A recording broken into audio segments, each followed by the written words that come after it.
Just a quick reminder to, especially in this case, remember our limited time frame. Please share the floor, give everybody a chance to weigh in and contribute to the conversation.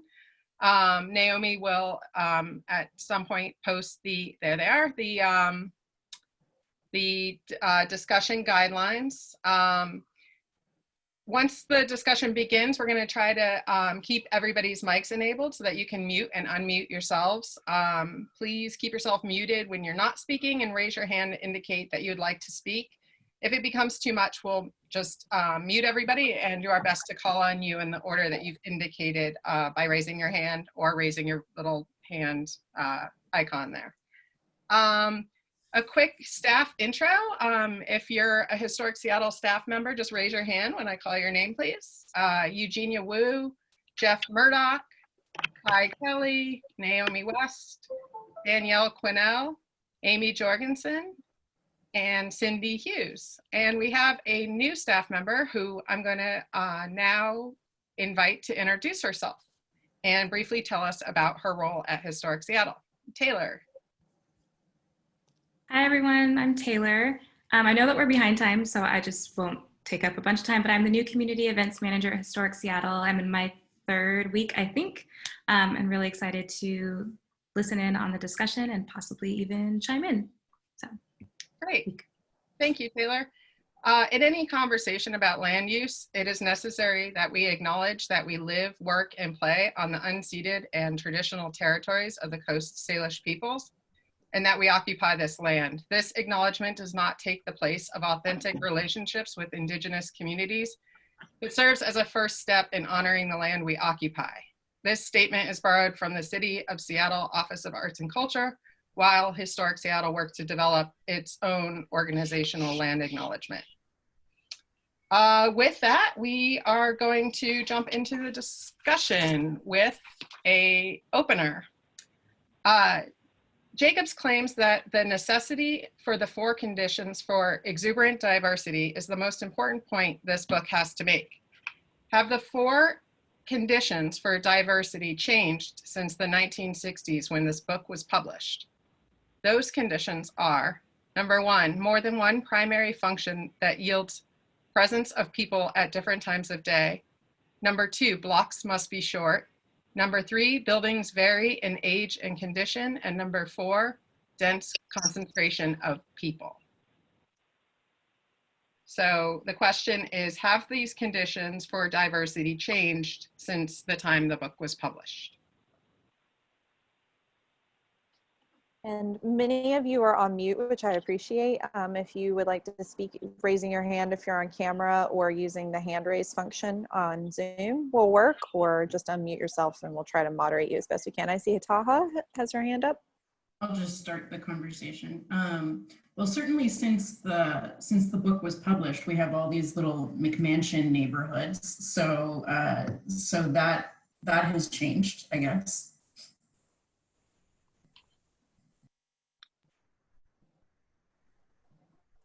I see Anne's hand.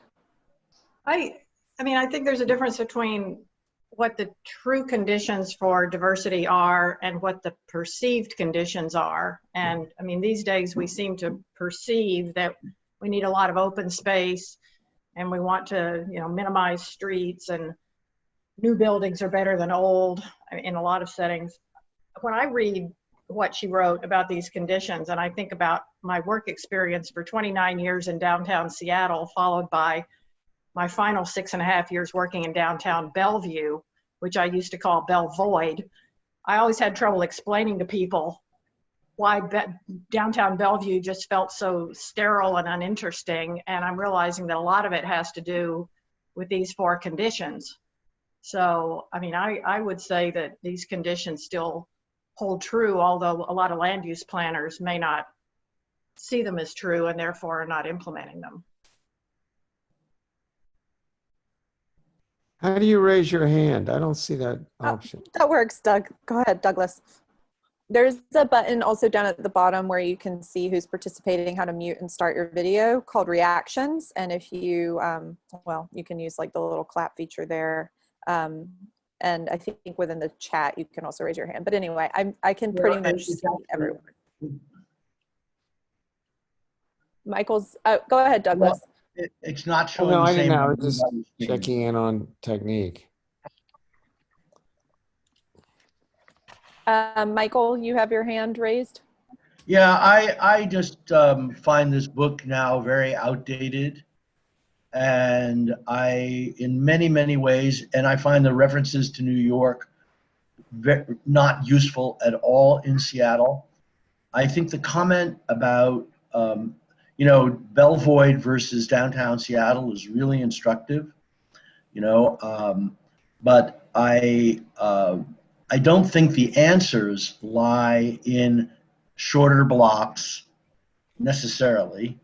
I do think for sure the mix of buildings is important, and I have a really tough time translating the diversity argument into an argument for what we need to do in Seattle. So there's a lot of this list that Bailey read that I'm not, I don't think that, I think the vocabulary may have changed dramatically and we're talking about the wrong things. So I'll shut up now. Is that Taha's hand? Yeah. Well, I teach a course on urbanism. I just moved back from the University of Michigan back to Seattle, but I'll be doing it this fall at UW. And I'd give a full lecture on Jay Jacobs, and I have to disagree with the previous speaker. Having just gone through the book again last night and looking at my lecture slides, I think her 4 points are still very relevant. From short block, the whole 4 of them. I don't see what's invalid. Long blocks are bad news anywhere. We have some long blocks in our neighborhood. It really changes both pedestrian and vehicular circulation in negative ways. Mixed use is like the godsend, the holy grail of good urbanism. You need a mixture of uses to make places worth walking to or even driving to. I mean, if there's not a mix of uses, there's no reason to go there. And old buildings do provide the opportunity for startups to get going again. I live in Madrona, and there's some little startups there. There's a little retail area. It's in walking distance. It's great. And then density is not crowding. She's very clear about the difference between density and crowding. And density just gets more life on the street. And it's life on the street that multiplies, self-multiplies and enriches and makes interaction more frequent, more meaningful. I mean, urbanism just has always fostered creativity and social interaction and social stability. And I don't see how any of this has changed. The world is far more urbanized now than it was when she wrote the book in 1968. Far more urbanized. And people who live in cities have smaller eco footprints. They have smaller energy footprints. They have smaller, you name it. They just have smaller footprints. Cities may be our last best hope in fighting climate change. I'll shut up for a while. Thank you, Douglas. I see Sarah Jane's hand, and then I think I missed Taha earlier. So go ahead, Sarah Jane.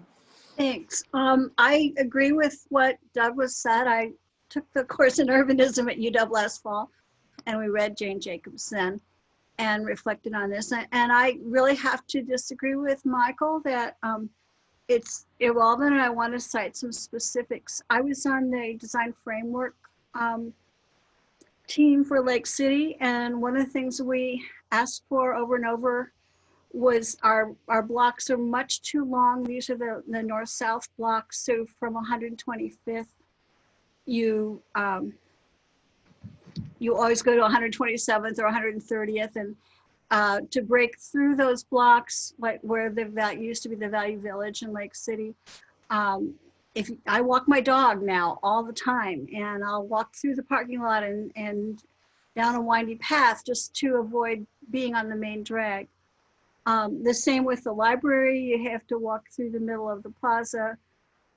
We asked for those blocks to be broken up in the plan, and the city planners ignored that continually. And I think it's really important that we make a stake there, that short blocks are better for urbanism and better for pedestrians.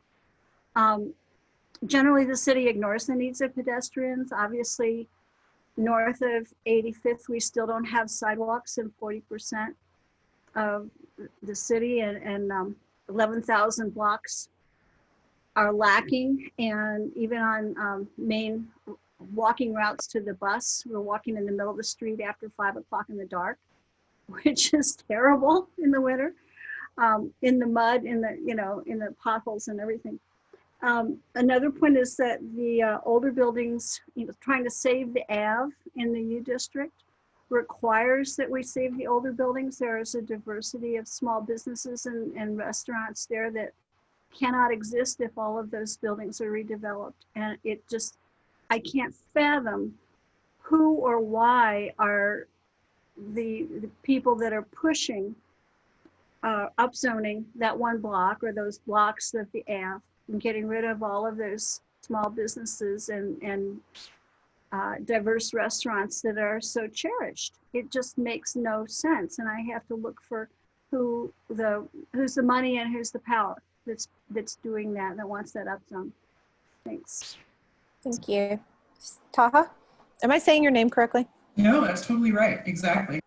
I wanted to just mention, I think it was Anne who mentioned this before, that a lot of these points are still relevant. I mean, you talk about Belvoid or Bellevue, but whether people are following them or not is another interesting part. So I live near Cal Anderson Park, and there's a lot of construction that's being had kind of all at once on the north side. And I think of that sentence that Jane Jacobs used about how you should build gradually rather than in some sudden cataclysmic upheaval to be followed by nothing more for like decades.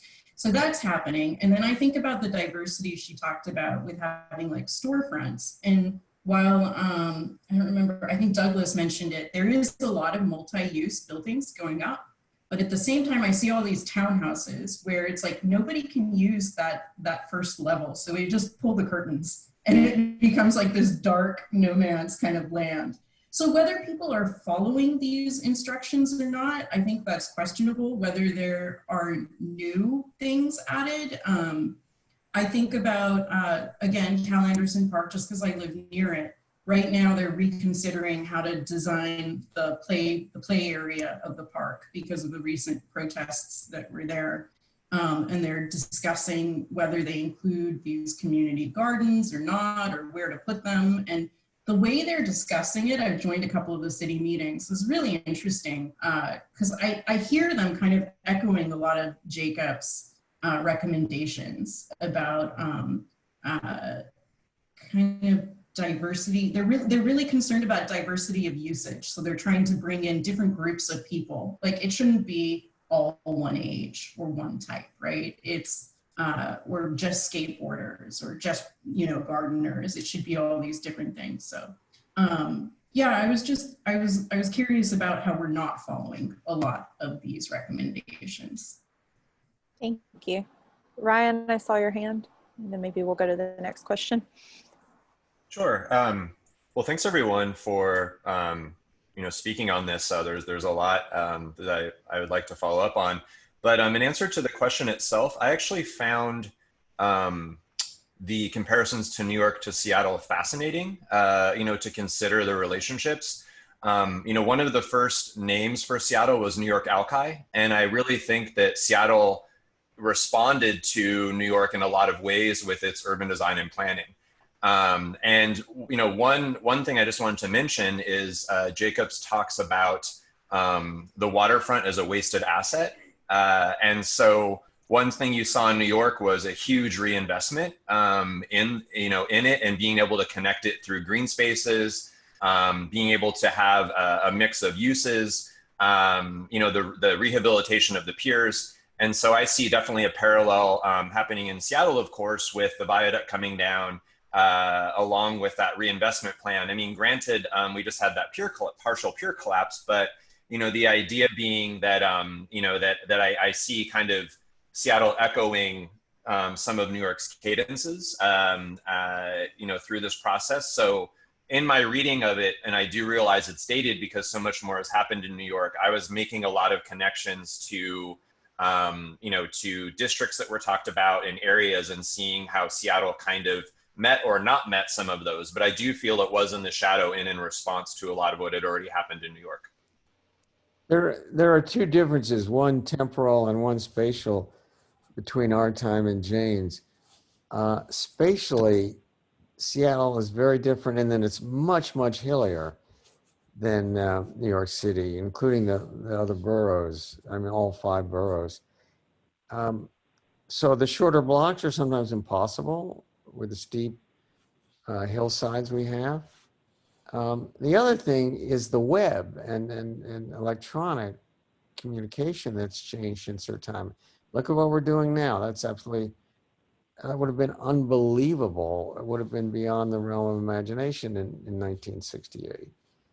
And that does mean probably less automobile travel. We're able to do this without convening physically, which is good news. Less commuting, more work at home, more meetings online, and so on. So that's the big temporal difference, I think, since Jane Jacobs' life. That's probably the more important than the hilly terrain. Thank you, Douglas. The topic of Seattle's waterfront is part of the next question. I think we kind of covered some comparisons that we were looking to make about Seattle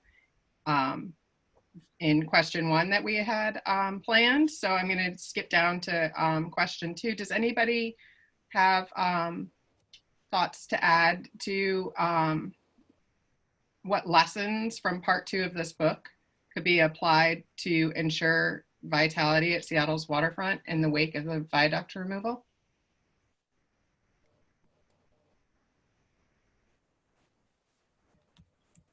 How about? It's not a very walkable place. I mean, people don't live there. I don't see Jane Jacobs'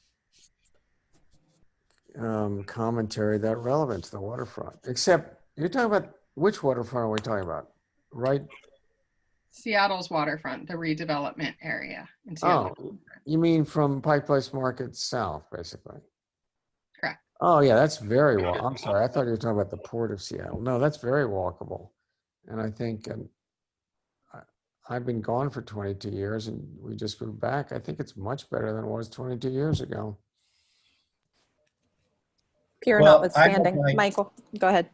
I'm glad I was so much in disagreement with everybody because I think the responses were very helpful and useful in my first comment. I think one has to be very careful about endorsing what's happening at the waterfront, specifically from Jane's perspective about density, because where we went before 1950 to this giant open railroad yard along the waterfront, we're now looking at a massively wide highway going down that same space. And the only part that I find it charming that I'm now eventually will be able to ride my bicycle from Queen Anne to Puyallup without encountering a car.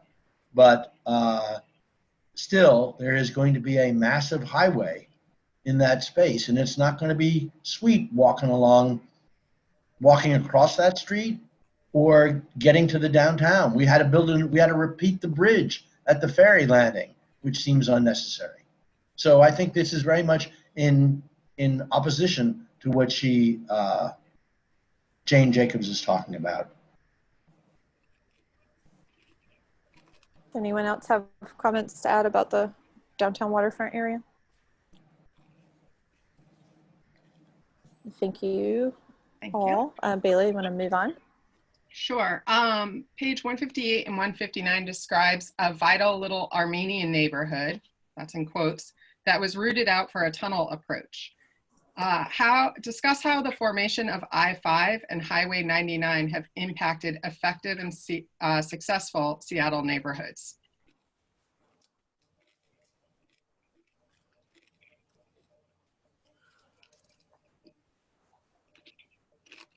I think the Lit I-5 effort is probably the most immediately obvious thing that comes to my mind to address some of the damage caused by having a major highway directly through the middle of your city. And the whole goal behind that project is to reconnect the separation between Capitol Hill and First Hill to downtown, and in that add park space for community use, add housing, add businesses, so that you're not, I think the thing that does that best that we have now is probably Freeway Park, which is underutilized and noisy and being reconfigured. And the concept of litting I-5, I think, would help address the problem caused by splitting the city in half with that highway. And I think what Douglas was starting to talk about, and Michael, with the highway down by the waterfront, putting the viaduct underground through a tunnel has helped immediately in the waterfront area and getting people out and around on the street over there. But what Michael's mentioning, the plans to build out, you know, more street use for cars in that same area, I think has the opposite effect of what is intended with the tunnel. So I'm not sure I understand that plan very well, or why we need both or any of that. I'd love to hear anyone who knows more about those plans. I thought it was interesting that she said that open space is particularly dangerous, because then you have to make these efficient, like, cookie cutter houses. So when I-5 gets litted, I'd be really interested in how they're gonna use that new land space. Like, hopefully, I mean, according to her, if you make it like maybe a big park, it would become full of crime, for example, if you didn't have like programming in there. Or there shouldn't be a bunch of like high rises that look exactly the same. So I think to the question, being really careful about what we build there. Yeah. Are we ready for the next question? When primary use is combined effectively with another that puts people on the street at different times, then the effect can be economically stimulating, a fertile environment for secondary diversity. Secondary diversity being enterprises that grow in response to the presence of primary uses to serve the people that primary uses draw. Are there any examples of this in Seattle? Anne? I've been in Seattle since 1982, and I worked downtown for most of that time. And I remember when there was very limited housing downtown for, you know, middle income people, and you just didn't want to be downtown at night. I mean, there were no entertainment venues except like burlesque shows and seedy entertainment venues, and you just didn't want to be there. And I guess it was maybe during the 90s, others may correct me, that we started having a lot more middle income and higher income residential development downtown. And, you know, Act Theater moved downtown, and the Symphony built downtown. And I remember just what a transformation that was, because then we had a mix. And I've seen other cities that just seem so dead. Like I visited Memphis a few years ago for the first time, and in the downtown core, there was just no residential area. And it just seemed kind of scary and very unwelcoming. So it made me think of what Seattle was like, you know, 35 years ago. So that's kind of a vivid memory of mine that I think supports this thesis. It's Michael? interesting. Oh, sorry. Go ahead, Eugenia. I forgot to raise my hand. Sorry. It's interesting because Belltown developed as after the regrade as an apartment district. There's this really cool drawing of it from the 20s, I think, and it shows these anywhere from 2 to 5 story high apartment buildings from the teens and 20s. And the proximity to downtown, you know, people who lived there, they were just sort of for working class and kind of middle class folks. Single people, women could live in these places safely. You know, they're well designed. And a lot of them are still there. Unfortunately, you know, some have definitely been demolished for, you know, like in the 80s and 90s and 2000s. But, you know, that sort of concentration of multifamily housing, I think, was important for the development of the city and sort of to help support folks who worked downtown or on the waterfront at the time. And it's still, a lot of these places now are sort of part of the, you know, what you would call the naturally affordable, occurring affordable housing, more so than what's replacing it, which is, you know, anytime Vulcan or Amazon build something, it's not for regular people. And then if you move farther to South Lake Union, which is now like a desert because everyone's working from home, and they've completely demolished a whole neighborhood essentially that supported different kinds of uses, not necessarily pedestrian friendly, but you know, a lot of these kinds of businesses have had to go elsewhere because they can't afford to rent there. Thank you. Michael, go ahead. Well, first of all, I think Eugenia's comments are right on. We've seen these massive changes in these neighborhoods. But there was nothing in South Lake Union in the period that when Anne arrived in Seattle, for one thing. But the other thing that nobody's mentioning that I think is really an interesting comp is that Jane is totally hostile to Lincoln Center. And I've worked most of my life at Seattle Center, which is another potentially sterile zone, if you want, and I'm not sure it is. And by the way, I'm on the board of ACT Theater, so I actually understand the value of that building downtown, although it doesn't meet, that neighborhood doesn't meet the time changes that Jane talks about needing.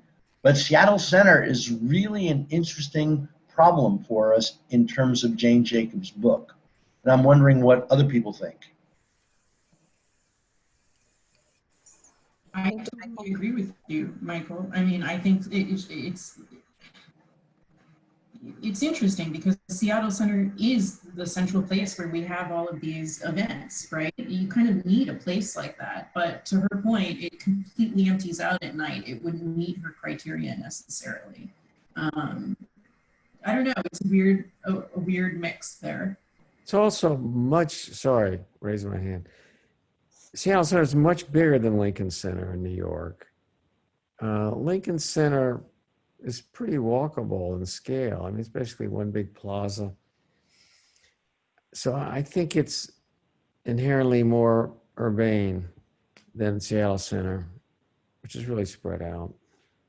But by the way, having been gone for 20 years and coming back, it's a dramatic sort of perspective. The number of new housing units in downtown Seattle, South Lake Union, as well as downtown, is astounding compared to 22 years ago. Far more people live downtown. I think that's a good sign. We did a design workshop at UW when I was chair of architecture there on South Lake Union. You know, that would have been late 1980s. South Lake Union was a desert. I mean, it was pathetic. I think you all are taking for granted the huge strides forward in this city because it's been more gradual for you. We're past the halfway mark, and I want to make sure that we have an opportunity to delve into the density theme. So I'm going to pose one more question from the diversity theme set of questions, and then we'll jump down to the density questions. Want to talk about old buildings, something we all probably have in common, admiration for, respect for. Jacobs advocates for the need for diversity of age in buildings, such that older buildings provide an affordable environment that fosters and incubates business startups, which then lead to generate other new businesses. Small businesses may then prosper and grow to become larger businesses, which then move up and out to newer and or bigger spaces. Can you think of neighborhoods in Seattle that have benefited in this way?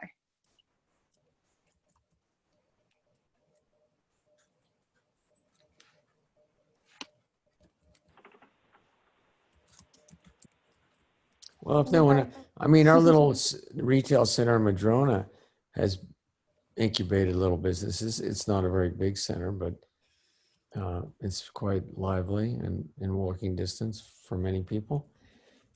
I don't know, Capitol Hill, Broadway, God, has that changed in 22 years? It's hard to believe how much it's changed in terms of the height of the buildings and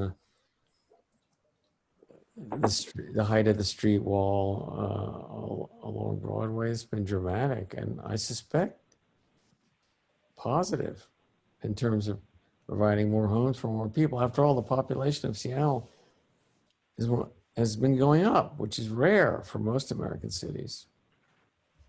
I saw Ryan's hand and then Eugenia. Yes, thank you. So to Bailey's point, I would also add, not only is it having the diversity of the buildings, but the corollary that Jacobs was talking about, which is kind of the, whether it's high yield, middle yield, low yield, to be able to support having those buildings be there, whether it's subsidization or kind of other, metrics. So I think that's important to introduce in this conversation, because kind of what I'm seeing in Seattle through tax structures, going up, as well as kind of the pushing out of a lot of these what would be considered lower yield in terms of money businesses is really impacting being able to maintain that diverse building mix. And also viewing it from the perspective of another thing she mentioned was, it's not just having like the old grand buildings. It's not just having the buildings that would be, the top of the landmark list. It was having more of the, and again, I'm using her words, but, ordinary buildings and representative examples. And, the thing that really, that I'm concerned about is, I think about, I live on Capitol Hill as Taha, and I'm sure some of you may as well, is thinking about things like, on 16th Street, having the Horace Caton house there, where, Horace Caton being, a Black newspaperman and publisher who, had this amazing impact on the city, and I'm 14th Street, sorry. And all around him, all around it are these, very boring, boxy buildings, and it's one of the only ones left on that street. So what can we do to try to, have that building be preserved, yet facing from like a landmarks perspective that it doesn't meet some of the criteria, and the idea that, Caton's family was there for a period of 6 years, so that wouldn't necessarily, fit into trying to make what would be a standard landmarks decision. Thanks, Ryan. Go ahead, Eugenia.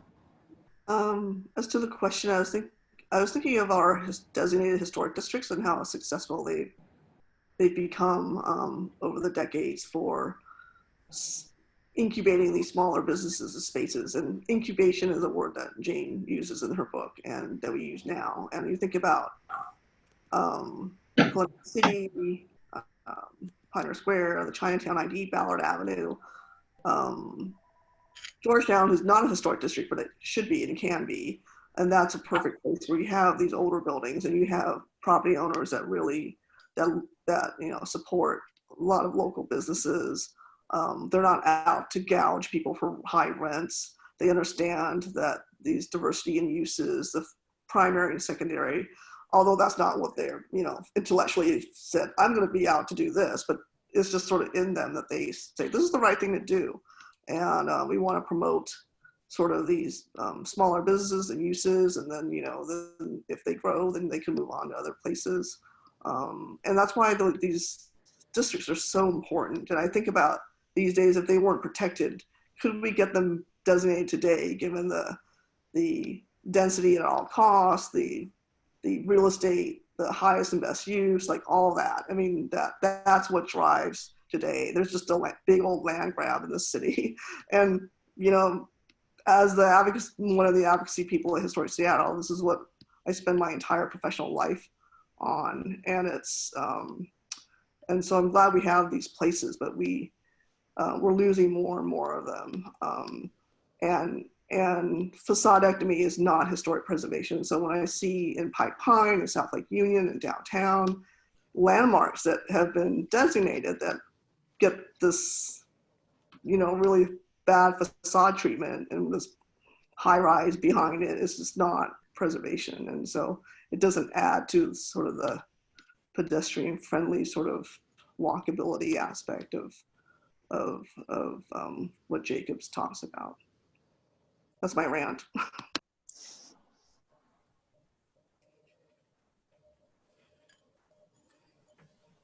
Okay. I think for me the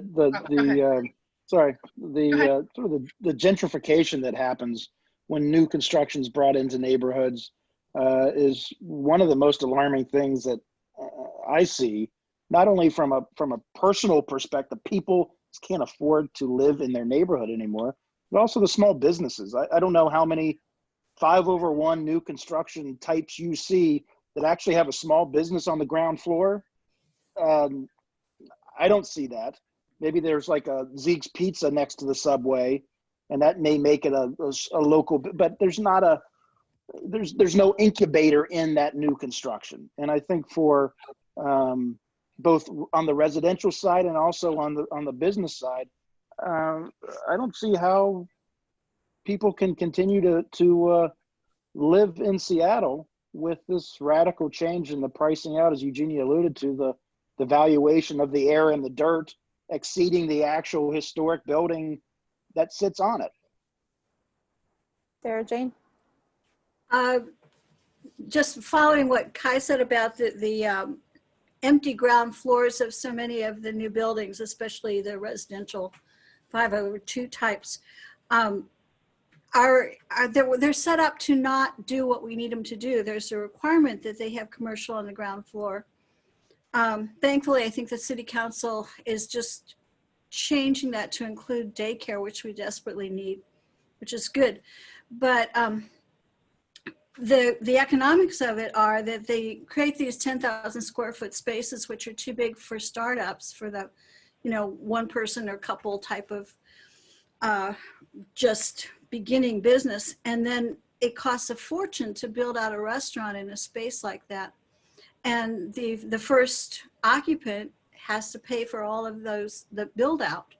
And so it's never going to be economical until we create some kind of a fund that will support the kind of uses in those spaces, either require them to be smaller or foster the kind of, like older buildings you walk into and the market, there's an antiques row where you go inside and there are a whole bunch of little spaces in the one big space, that kind of thing.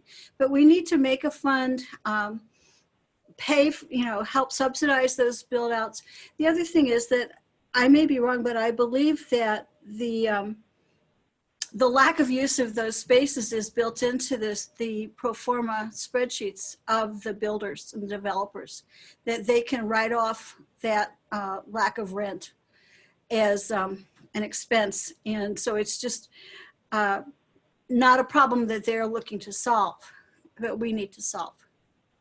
Thank you. A little history might help here. It used to be that builders were not required to have retail or institutional space on the ground floor, and it was a real problem. And then it became required in most cities. And now it is a reverse problem because we're over retailed in this country. We have about twice as many square feet of retail per capita as England and 4 times as many square feet, or at least we did 10 years ago, as Sweden. So we have far too much retail, and that mixed use requirement for retail or commercial space on the ground floor, I think, is now actually a problem. We have empty examples all over this city and other American cities. We don't need as much retail. Yes. It's not so much retail and the type of retail it is. So when the rent is so high, it's like only banks can afford it, and then it's like all the retail becomes, the subways that we were talking about and the chain stores. So maybe it's not that we have too much retail again, but it's just the type of retail we're making possible in those areas because of the prices that we charge. It strikes me as development inflation. Molly? I have actually a really good example for those in Seattle of what it looks like when those multi-use buildings are fully activated with not just box stores. There's the building that's right next to the light rail stop at Mount Baker. The Mount Baker subsidized. I know she does talk about that a little bit, but the ground level is, independent coffee shops, a capoeira studio, a daycare, and it's full. Like, it's whatever they've done with whatever subsidies they're using for that is really interesting compared to the ones that you see that are always empty around town. Thank you. Saw a hand on the left side of my screen, but I couldn't source it. Ryan?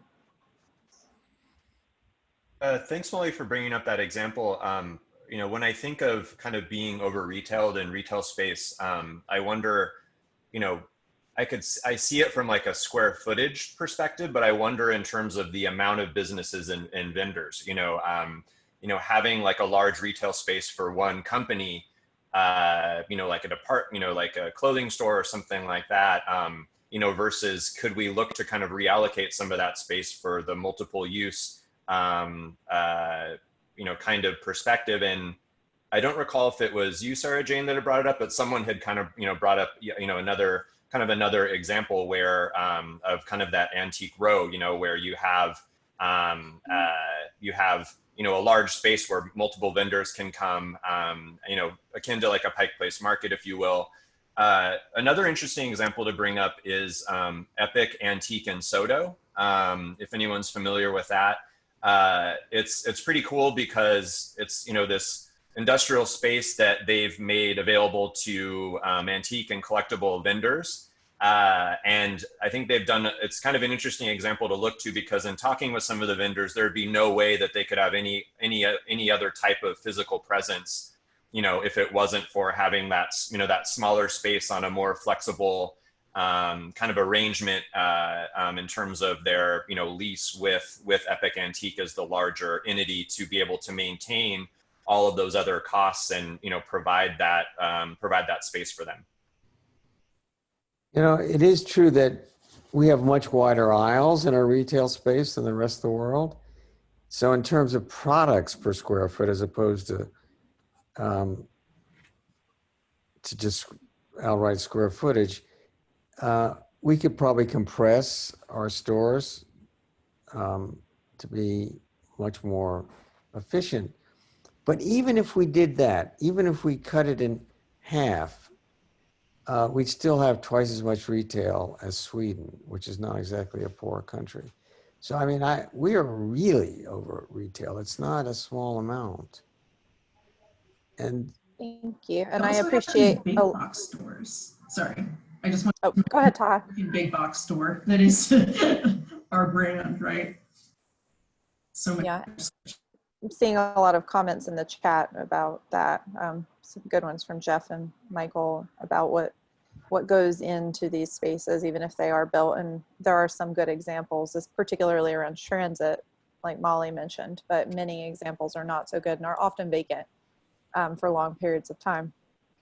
One thing I thought of reading this that I wonder if came to anyone else's mind is in this chapter about aged buildings.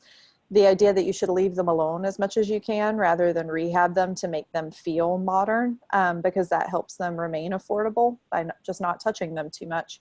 And in Seattle, I think there are some examples still of places that haven't been touched too much, that are older and that maintain affordability for their users. But the seismic retrofits that are needed for a lot of those places that are coming down the pike from regulation automatically will mean that you can't leave them alone, and there will be expensive rehab needed that someone, the tenant, and therefore the end customer, has to pay for. So I wondered if anyone else saw that red flag as they were considering the leave it alone concept.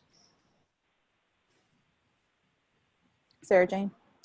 Yeah, I've been worrying about the I think it's like 1,200 buildings that need a seismic retrofit.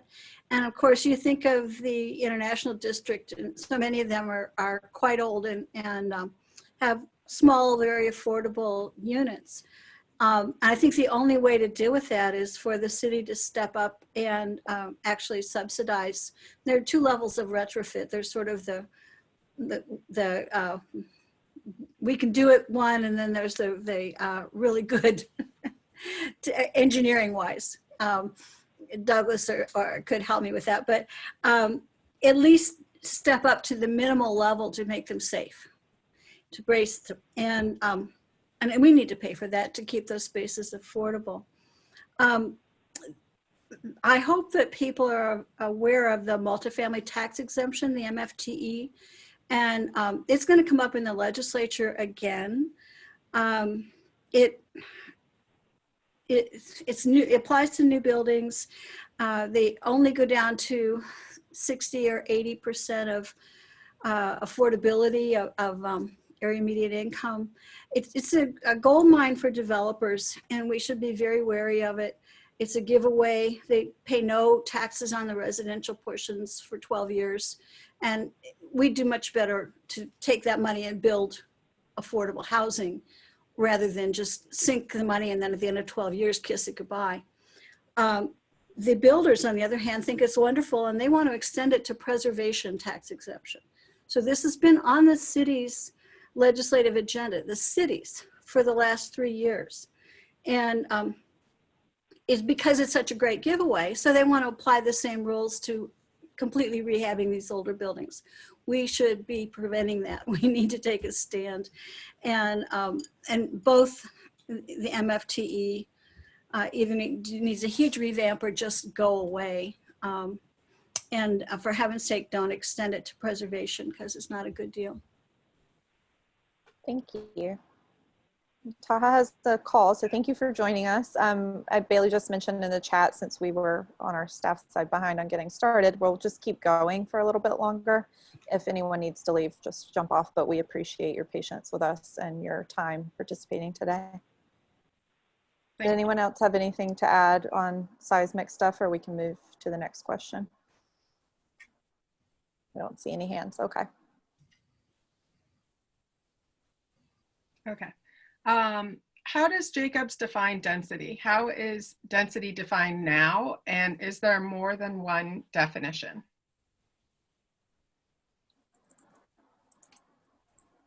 Well, I'll jump in again. She makes a very important distinction between crowding and density. Crowding is when you have too many people living in a unit, too many people for the number of rooms, whereas density is the number of dwelling units per acre, whether it's net acre or gross acre, doesn't matter. One includes streets, one doesn't. But density is not the problem. Crowding is the problem. And it's something that has to be addressed. I don't think Seattle has a crowding problem, though, that I'm aware of. Thank you, Douglas. Anybody else? Sarajane?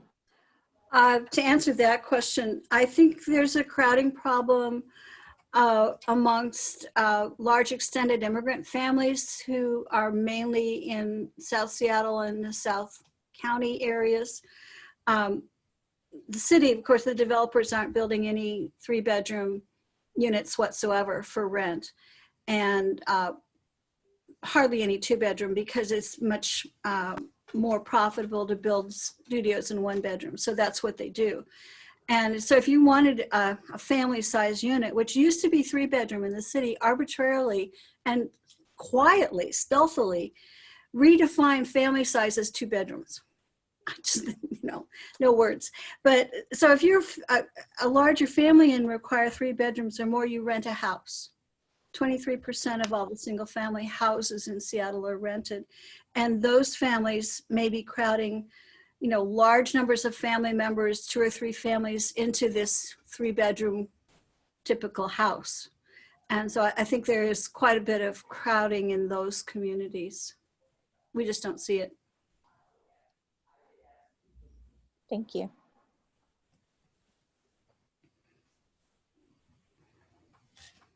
All right. Nobody has anything to add. I'll move on. How are the arguments for and against density different now than they were when this book was written?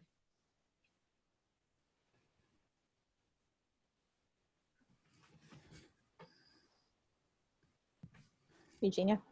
I just want to add a similar question to the first one, but what I'm finding is I think a lot of people in the city think about density as height, and they're different. And so when I think about upzoning and what people refer to as density, I think they mix the two up, and that's not necessarily, they're not the same thing. Because you could have a 5-story building built on an entire block with a lot of units, dwelling units, or you could have a taller building taking up much less space on a block and have the same number of units. So, so I think there's some definition issues that people aren't understanding in the city. And when I say city, I mean capital C and little c. So does Seattle's push to increase height limits result in healthier neighborhoods? As a Columbia City resident, I'm going to say no. My internet connection's not great, so I'm not sure I can go beyond that too much. But it used to be. We're having a hard time, that, Molly. Put that in the chat for us, please, and I'll read it out.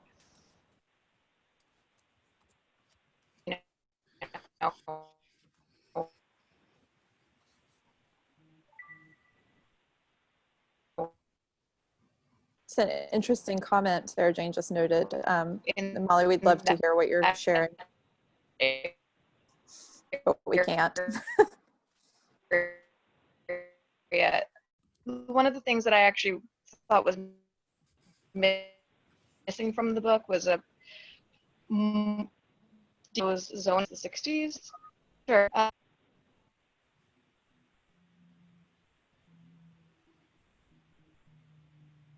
Sorry about that. Molly, I think we need you to just write that down for us. Sarajane just made a point about Airbnbs not taking into account who owns the property and how it's being used, whether or not it's being consistently used. That's an interesting reflection on density downtown. I believe someone else made that comment earlier in the chat too, that a lot of the downtown units are vacant, especially in the luxury buildings. Well, and many of them more are so now used by foreign investors as a way to park their capital. Right. New York has that problem with a lot of the buildings in Manhattan. So that's the answer to what Jacobs never envisioned. Yes. But Jacobs generally did not like high-rise buildings, particularly high-rise housing. She was for, walk-ups, basically. Mm-hmm.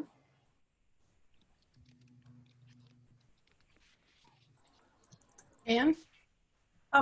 One thing I found myself thinking about this question of arguments, whether the arguments for and against density have changed, is the subject of traffic. I'll confess I didn't get through chapter 12 yet, but so often we're concerned nowadays with how traffic will be negatively impacted by increased density. Like, you know, the Mercer mess is as bad as ever with all of the density, both residential and commercial in South Lake Union. And I don't see Jacobs talking very much about the impact of density on traffic congestion. So maybe somebody can correct me if I missed that in her discussion. I was wondering if she could get there in subsequent chapters to talk a little bit more about the transit element of a city. She talks a lot about what highways do to wreck cities, but we don't seem to have gotten, maybe the populations and car use just weren't as significant at the time she wrote it. Yeah, Anne makes a good point. I mean, Manhattan, where she lived, had a subway system. One of the biggest subway systems on the planet. So I think people were much less dependent on cars. In fact, they didn't own cars. Most Manhattan residents don't own cars. If they do, Still don't. they park them in Brooklyn or something.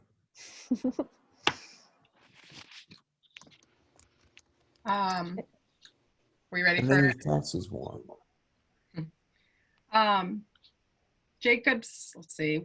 Jacobs makes a clear distinction between overcrowding more people in a dwelling than the dwelling was intended for, and high density, many dwellings on the land. What would Jacobs think of the maintenance of single-family residential zones within Seattle's urban neighborhoods?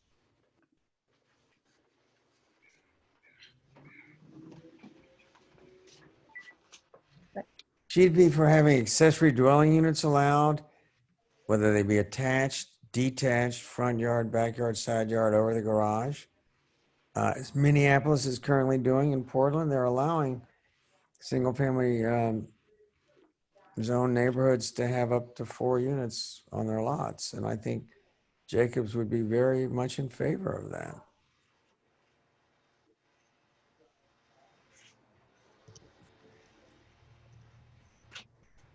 Anne?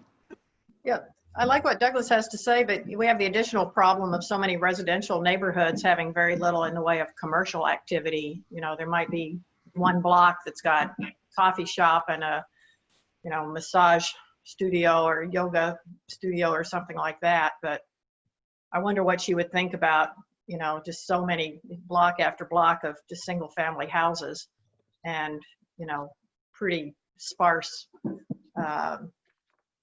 areas of any commercial activity.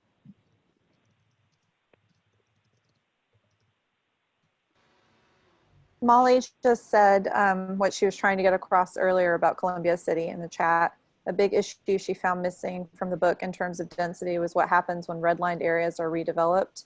She sort of gets her ideas on that when talking about the North End in Boston. In today's cities, we need to also consider gentrification and the effect of rezoning for density in places like Columbia City that were some of the only places where Black families could buy single family homes.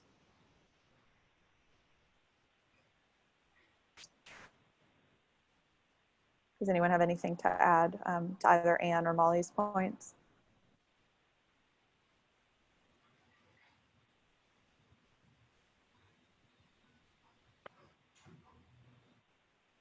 I wonder if someone here is a bit more of an expert on zoning, what Anne was bringing up about where you have one block or one strip of businesses in Seattle in a neighborhood and then blocks upon blocks of single family homes until you hit the next strip of businesses in the next neighborhood.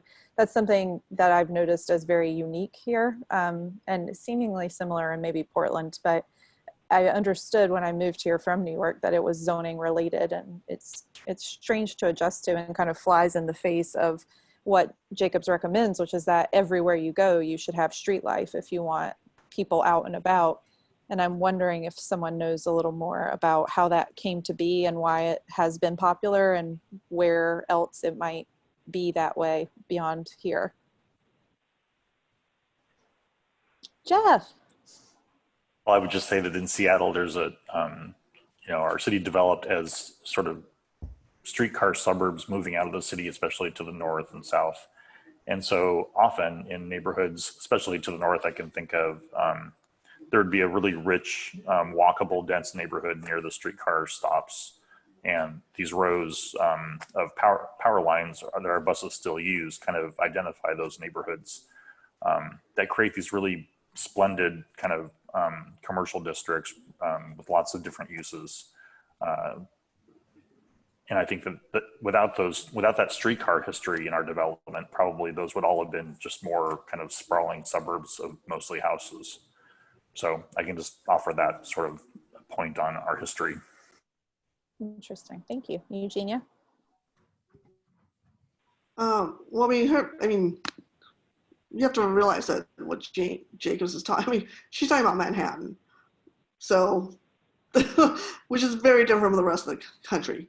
So, especially the West Coast. So you look at all the way up and down from whether it's Vancouver, to Seattle, to Portland, San Francisco, to LA. There are concentrations, mainly on the arterials, where you have the commercial development. Some of it's mixed, or it could be mixed use. And then you kind of fan out from there. That's where you have your apartments or your single family homes or your fourplexes or what have you, whatever the type of housing that you have. So it's not an unusual thing.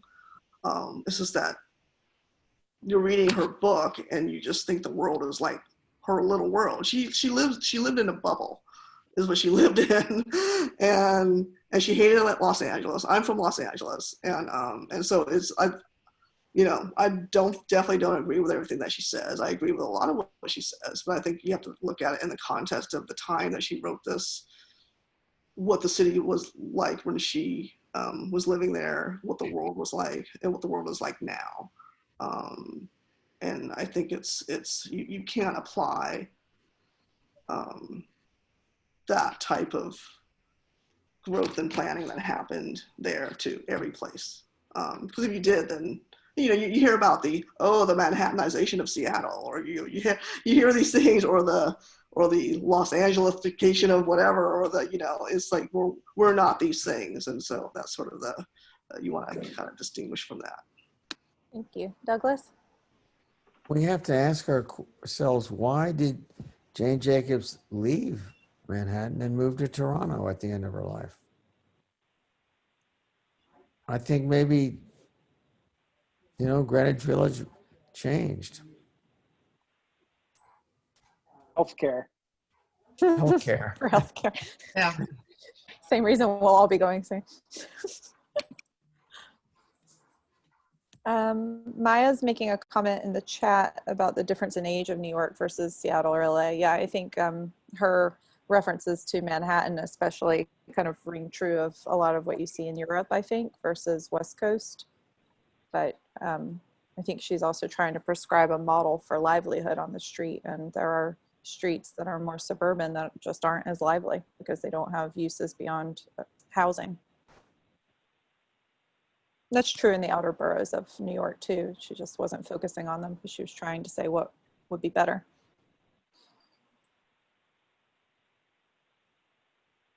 So we're at 1:15 now, and I want to be respectful of folks' time. I'm sure a lot of us have things we need to move on to.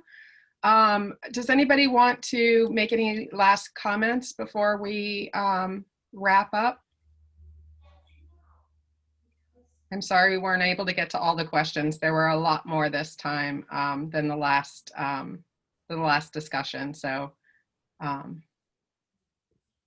we weren't able to get to all of them. But I think we covered a lot of what was brought up in these chapters. Our next discussion will be on Wednesday, October 21st, covering part 3, chapters 13 through 16. We'll send a reminder out again about a week ahead of that to remind you to do your reading assignment. And if you've registered, there's no need to re-register for the next discussion. Once you've signed up, you'll be counted in for all of the subsequent discussions.